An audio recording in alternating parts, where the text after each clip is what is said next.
so much for joining us. This is awesome. So my name is Logani Vasco, and I'm the project director for the Climate Gallery. We've been working on this project for over a year now with the help of Siobhan Keegan, Rena Ellingham, and Mira Musank. The idea for this project is to expand the boundaries and borders that we can have conversations about climate art together. And this first time, we're going to be featuring 5 artists from very different, disparate, different practices. So today is our first day with the incredible Mira Musank, who is a fiber artist. The following days, we have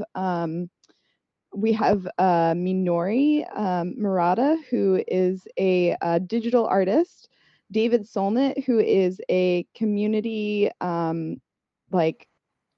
protest artist and screen printer and woodworker. He's many things. We have Clara, who is a fine artist and painter, and we have Rose, who is a researcher and a culinary artist that makes cakes. So anyway, each of them are extraordinary, and I can't wait for you to learn more about them. Just the really quick thing, the reason we're in this space is because it's like a free space that you just can use your imagination and build what you want. And so we thought, there's no better way to kind of start getting across some of these important ideas than to do this together. So with that, I'm just gonna move out of the way and let Mira take it on. So thank you. Awesome. Thank you, Logan. Thank you, Logan. Okay, just testing. Can everybody hear me? Yes. Can you see me? Yes. If you can hear me, can you throw an emoji number 3 or number 4? Awesome. All right. Yay. Some people are nodding too. Advent stuff. Awesome. This is awesome. Okay. That's cool. I see you, Clara. I see you, Clara. Can you see me, Mila? Oh, yes. Oh, Absolutely. Sure. All right. So let's just get started. So, okay, let's see. Can I move my... Okay, great.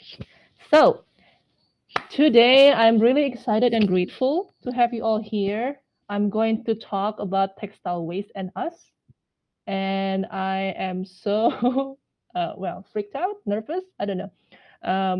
First artist talk ever, both for myself as well as Climate Gallery, and it's sold out. So thank you so much for all your support. It's really special to be in the same space with many of you across the globe. I see Angie from Singapore, even like making it here right now, which is awesome. It's so good to have you all here.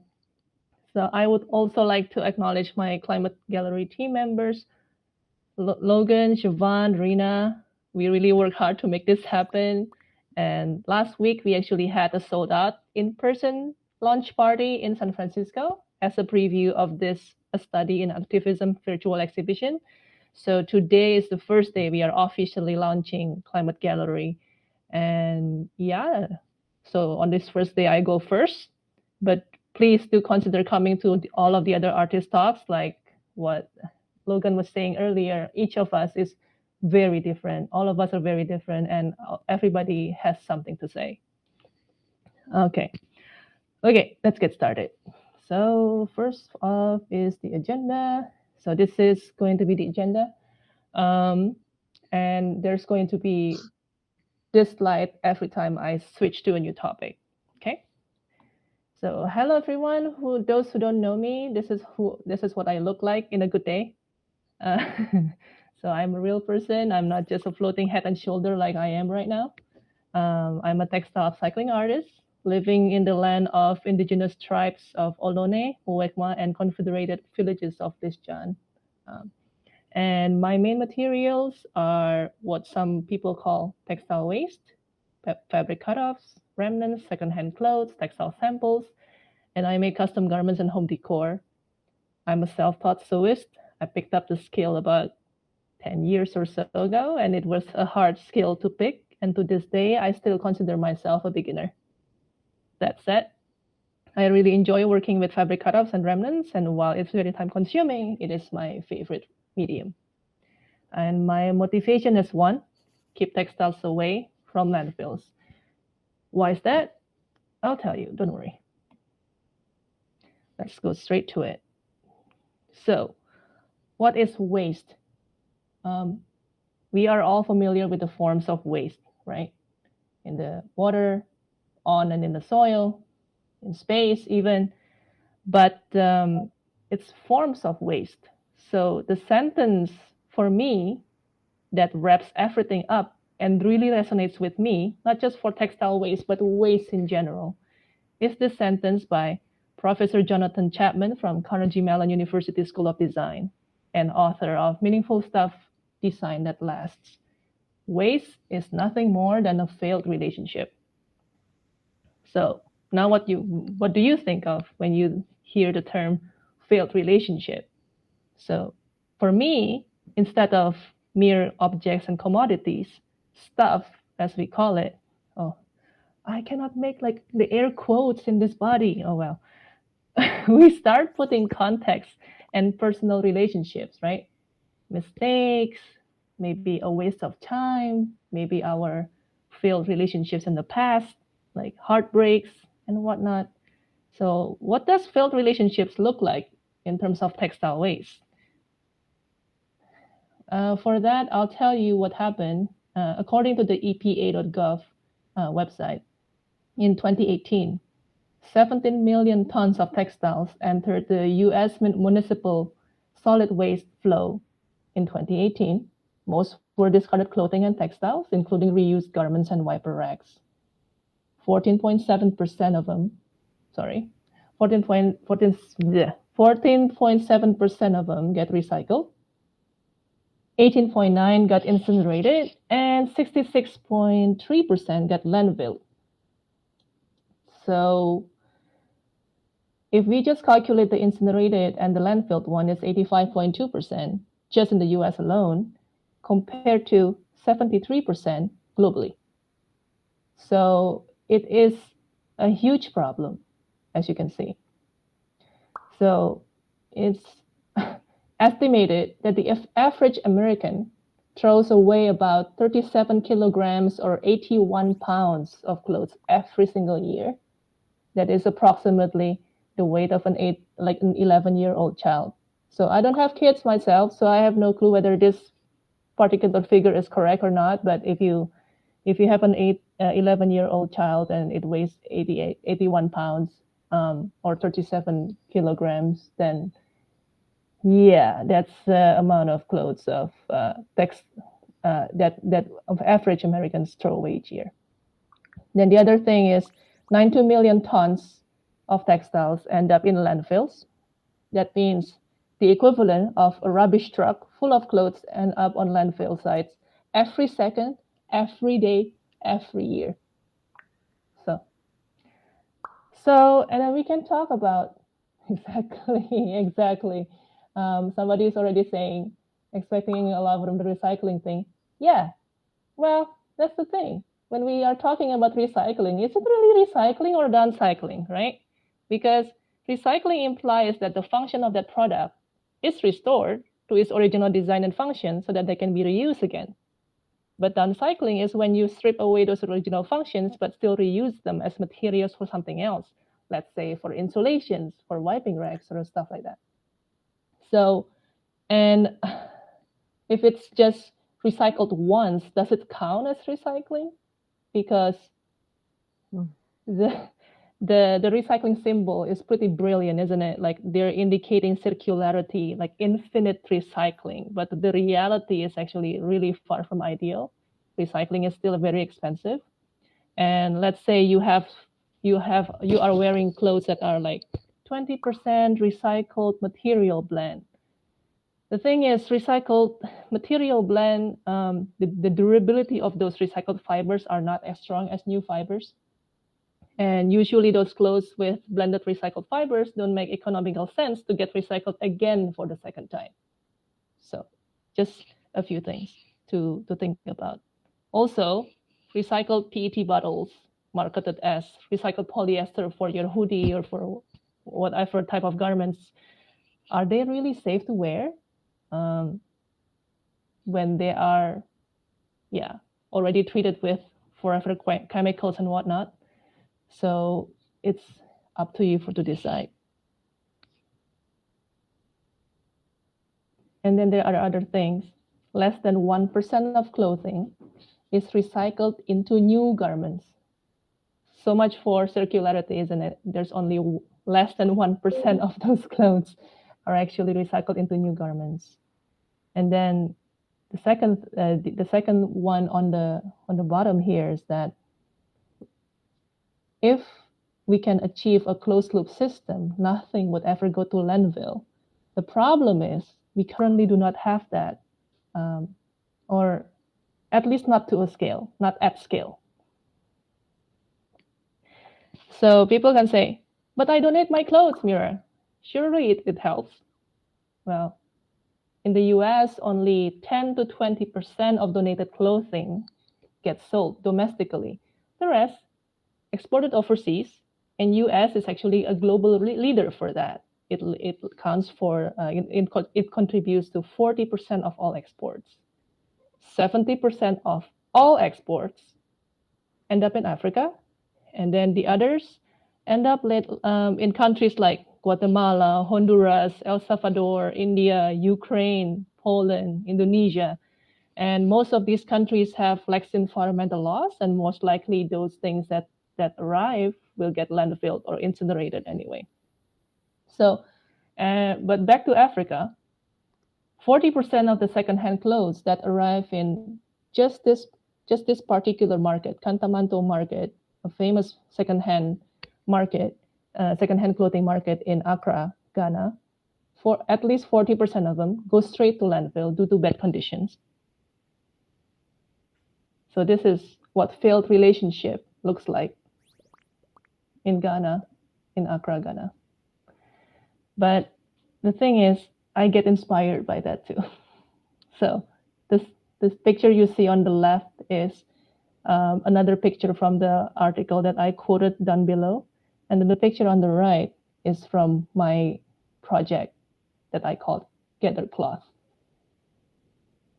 So my project Gather Cloths, I started this project a year ago as my attempt to bring textile waste conversation into light, using whatever I already have or whatever I can source around me and people around me.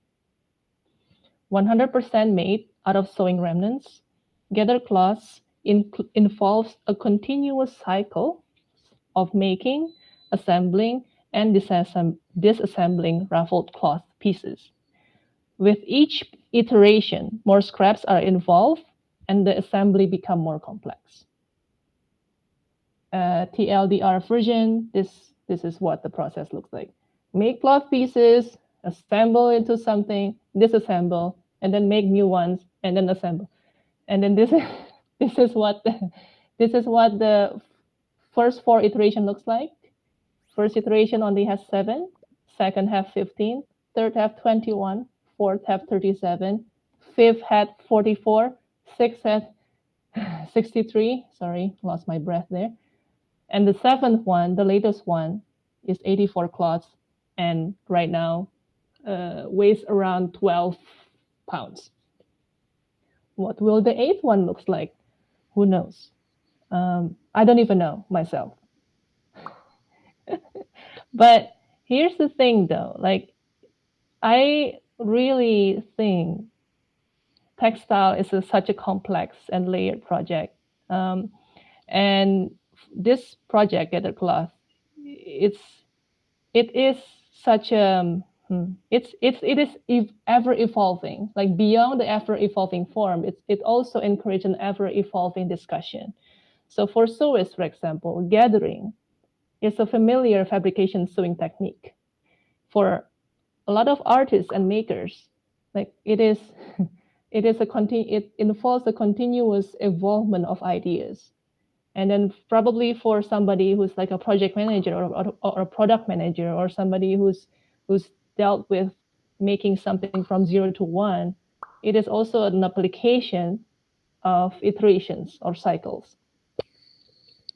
And then the other thing for everyone that is probably applicable for everyone is that it also challenges our perception of fashion and beauty. Oh yeah, Logan is actually asking if anybody can hear me okay. If you can you please nod your head? Okay, thank you. 2 people nod their head. 3, 4. Okay, go. Awesome. Thank you. Okay.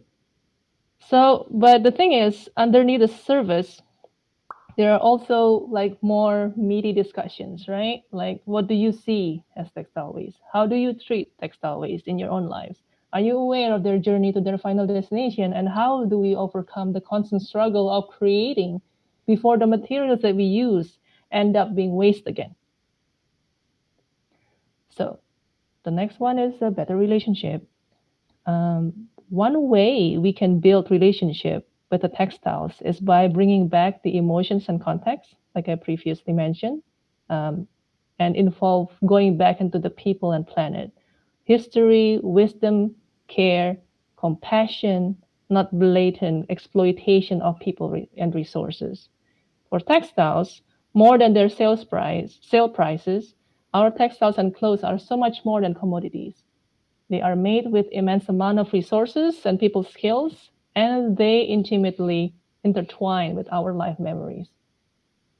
So let me emphasize one more time the difference when we try to see things from a more emotional, humanized lenses. So what we see as a more common understanding. Oh, really? For me, I don't know. It might be on someone else's end. It sounds fine for me too. Okay. I'm still good too. Thank you. Oh, thank you so much, everybody. This is like the best audience ever. Oh gosh. Like, please give everybody, like, please applaud yourself. I mean, seriously. Thank you so much. Okay, so a more common understanding that we see is like textile waste is what we deem useless or not worth using. And this actually applies for a lot of things, not just textiles, right? And we see things more of very like a very object oriented, like old clothes, fabric remnants and cutoffs, discontinued samples, just like stuff. But and when we try to call it from the try to define it from an emotional understanding, some of it doesn't necessarily fall into that category anymore, the common understanding. There are some of the textile waste that I see this in my community every day. The definition is that what we cannot bear to use anymore for various reasons. Like clothes we can no longer use or wear for it being too small, wrong cut, wrong fit, itchy, torn, blah, blah, blah. And then there are also things like they are beloved garments from an owner who passed away. And then there are also like left behind materials from a broken relationship. One of my latest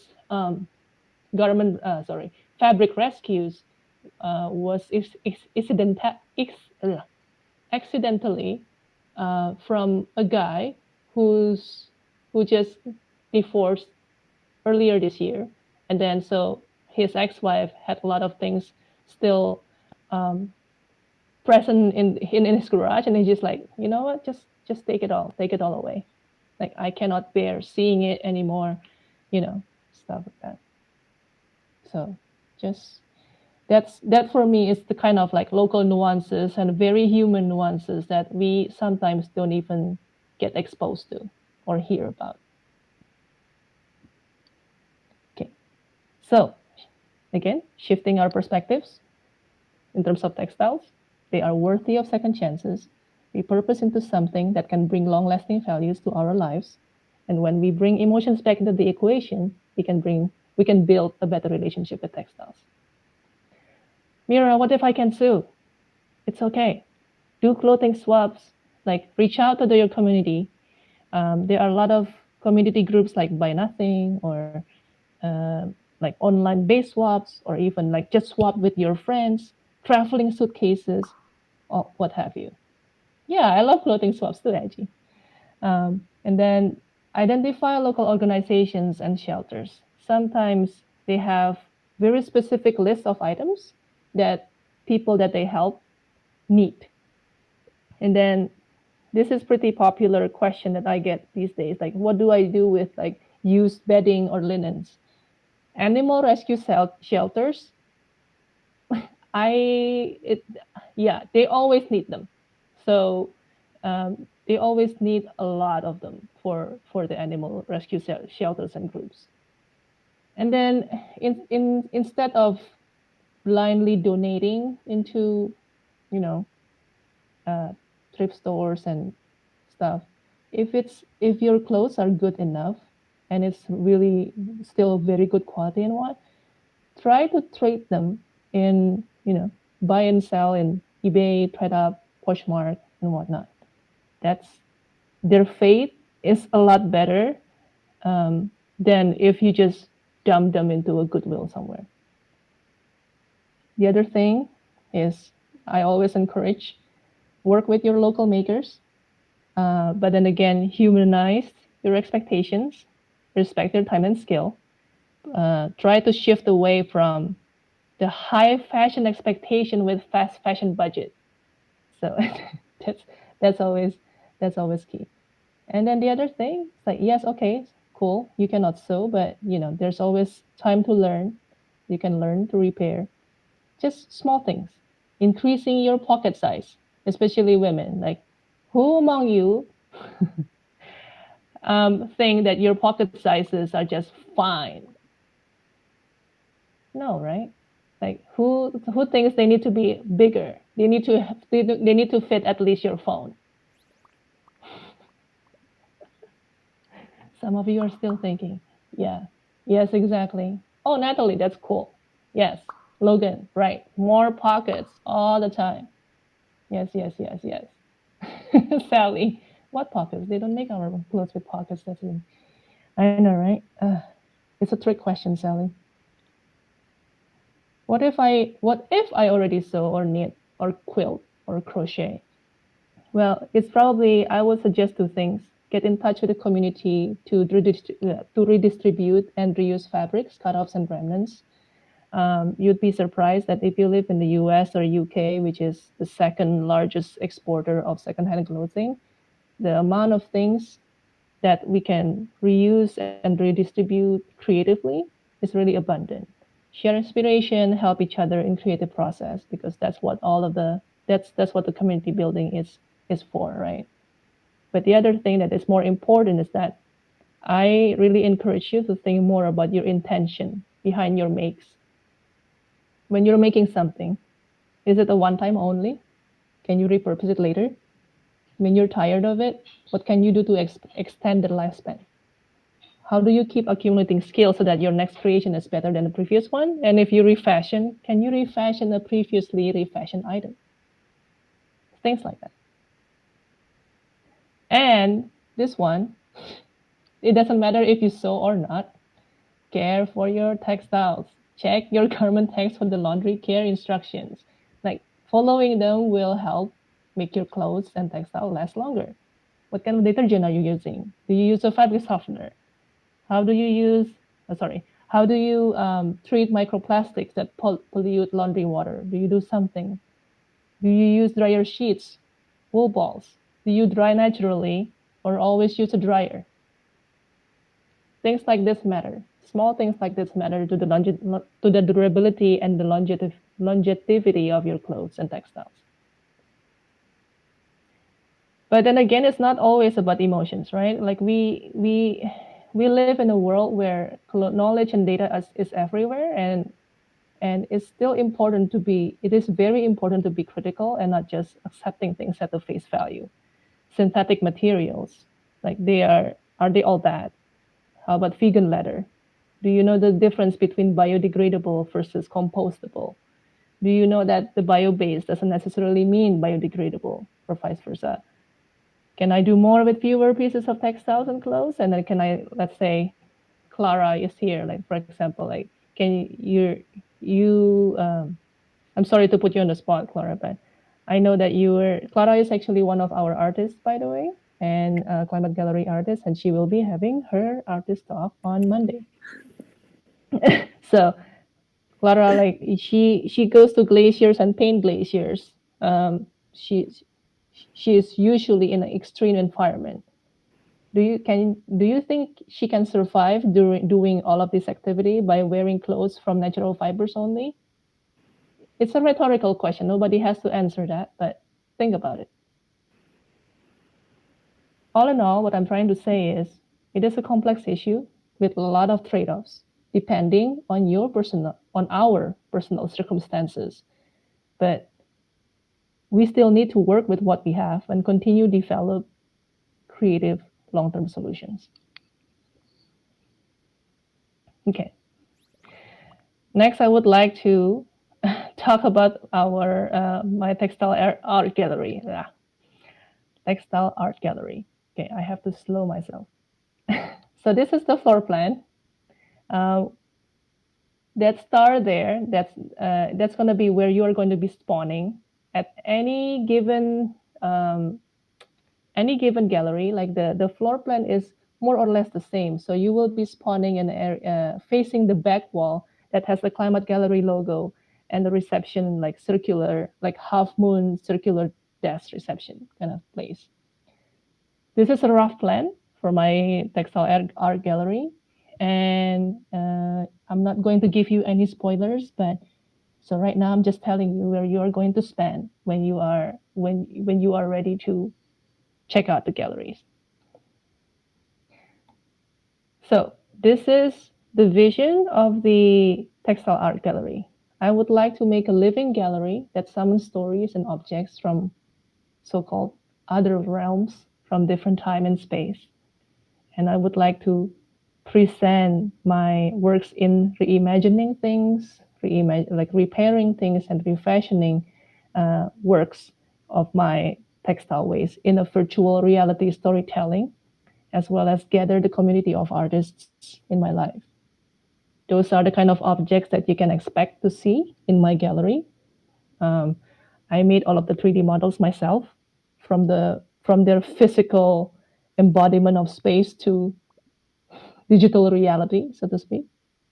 And then the special feature here is I really had the honor and privilege to layer my stories with 6 dear collaborators.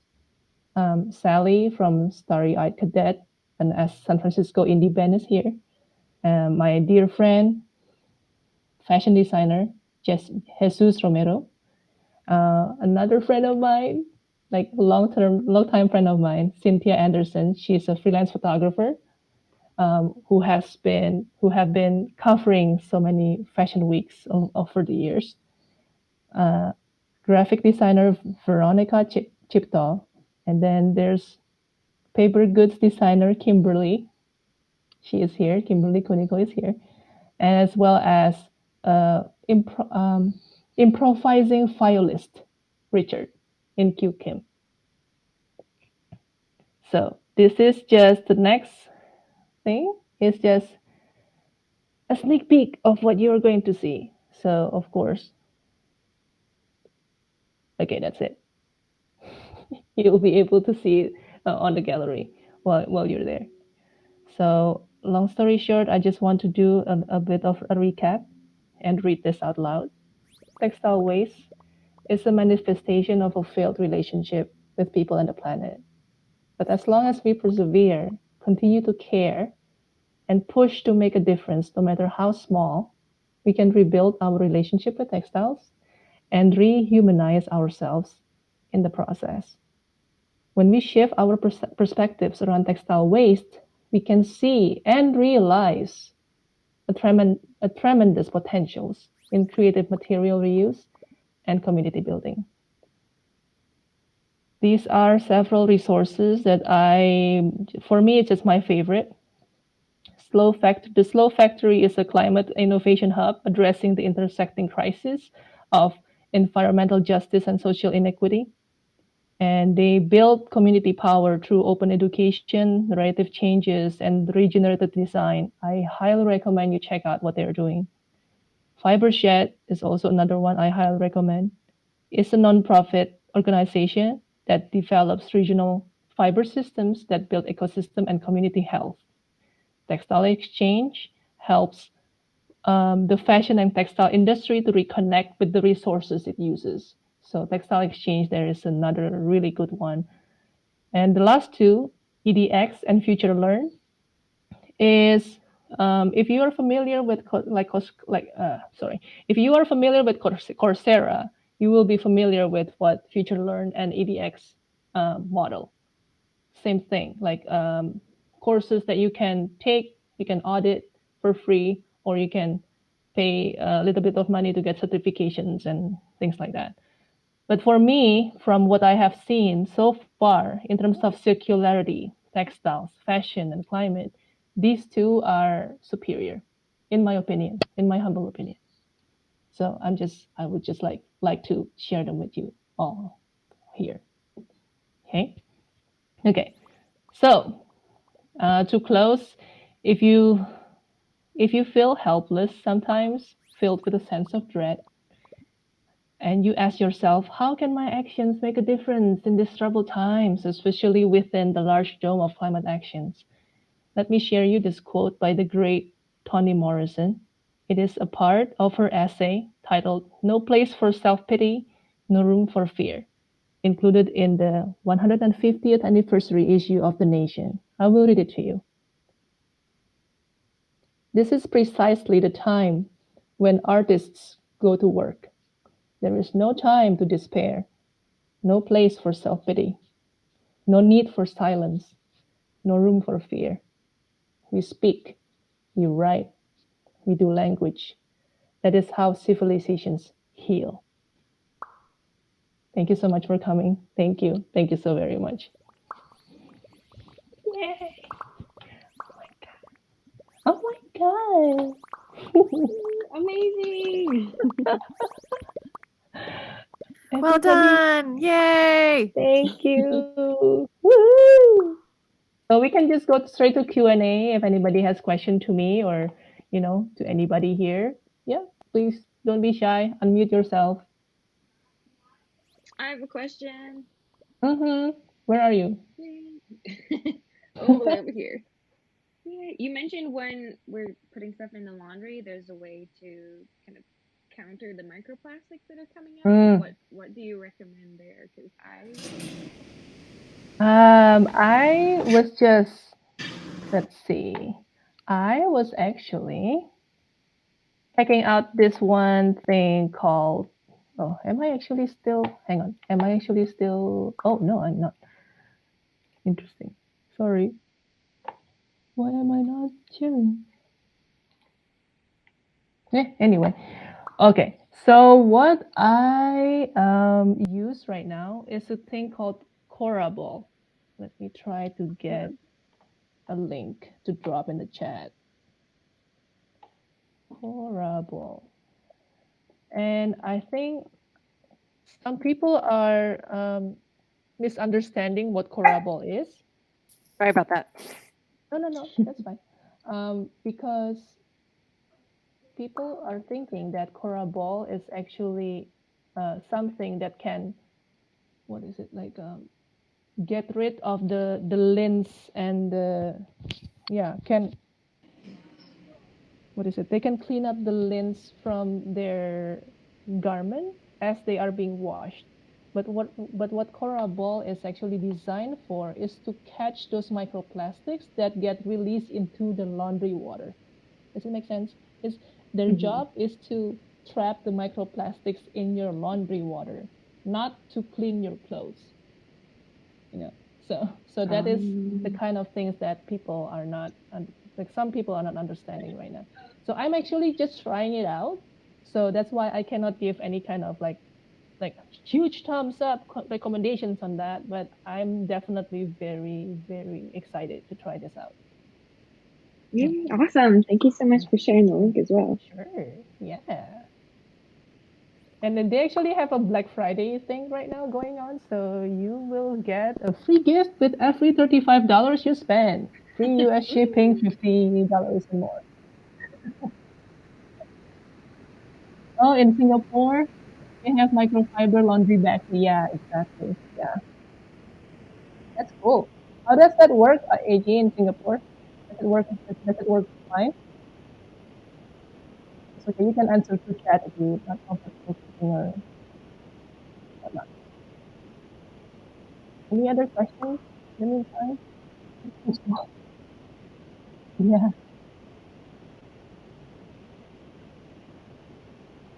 Any other questions for me or anybody about private gallery and whatnot?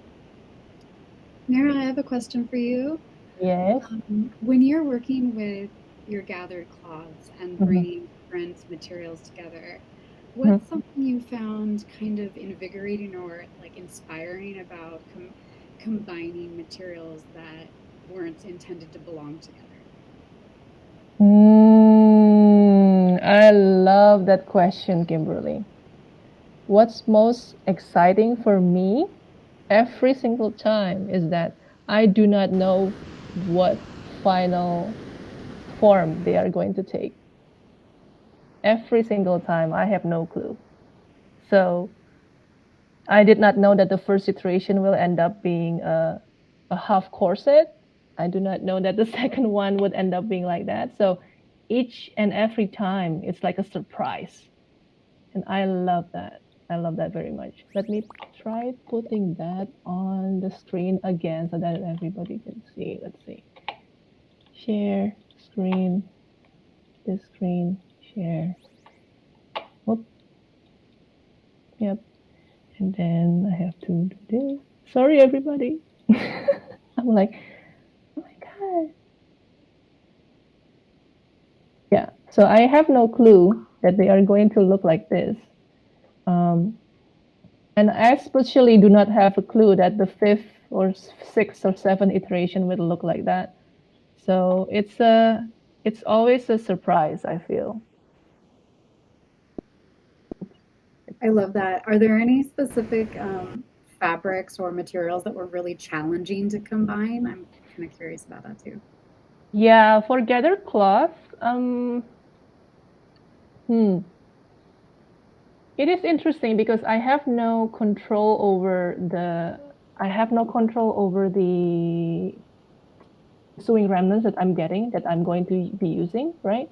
So I feel like because it is a gathered technique, if they are a little bit too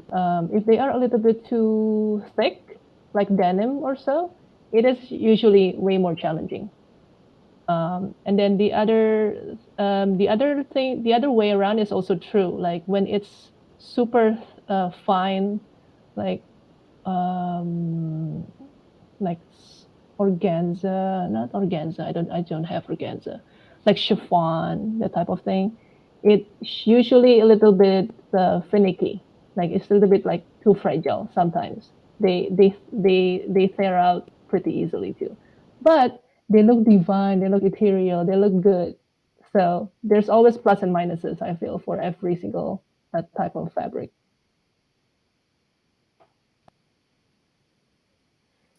Well, thank you. That's super interesting. Thank you. Thank you for the questions. Yay. So everybody, if you do not have questions, I really recommend you checking out all of the galleries, not just mine. Mine, of course, is the yellow one there on the far right.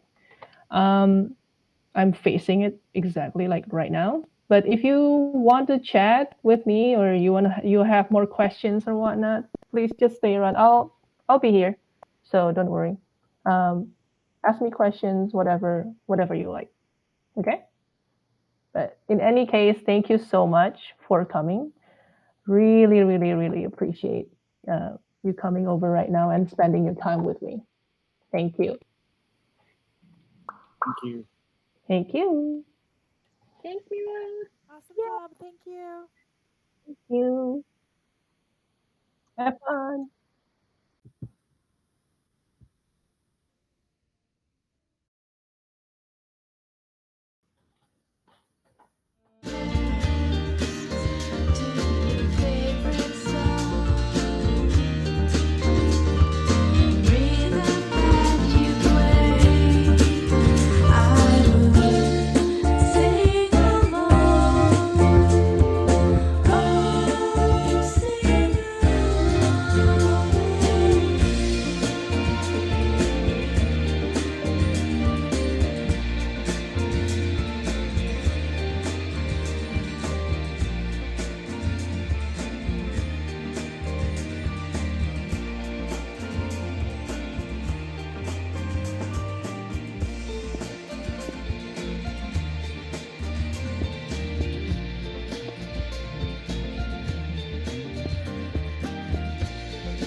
Hey, how's it I'm going? figuring this thing out. No, it was a learning curve for me too. You're so good.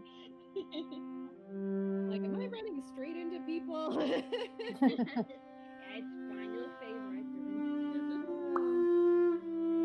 What do you think of the gallery? That's cool. I wasn't sure what to expect. I've been to a couple of the ones that Gray Area has done virtually.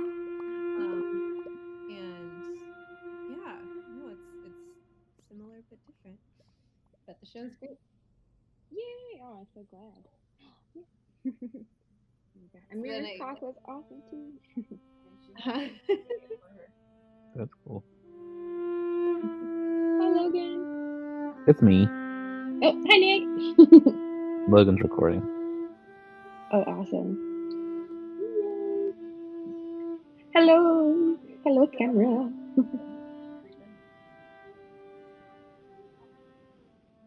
Ooh, there's a globe over here.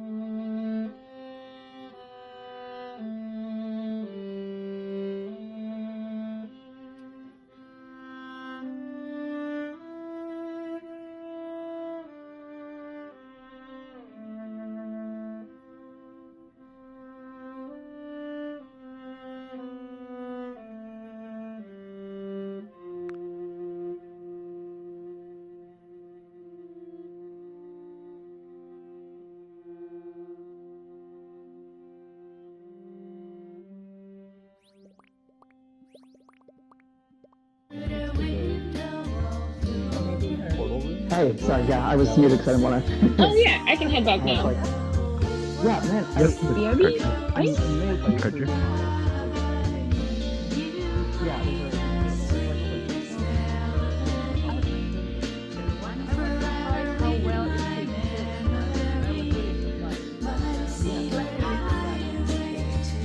yeah, no, it's not the one of the other ones. Like the one I expected that one. I was like, yeah, how is that going to translate to 3D? But no, like it absolutely translates. Like all the, I mean, yeah, just the, it's like so complex and it's just like It's amazing. like playing clay, Yeah. Yeah. It's so weird. It's so weird. Like I learned so much. I learned so much with Mozilla Hubs. I learned so much with Blender, especially for making the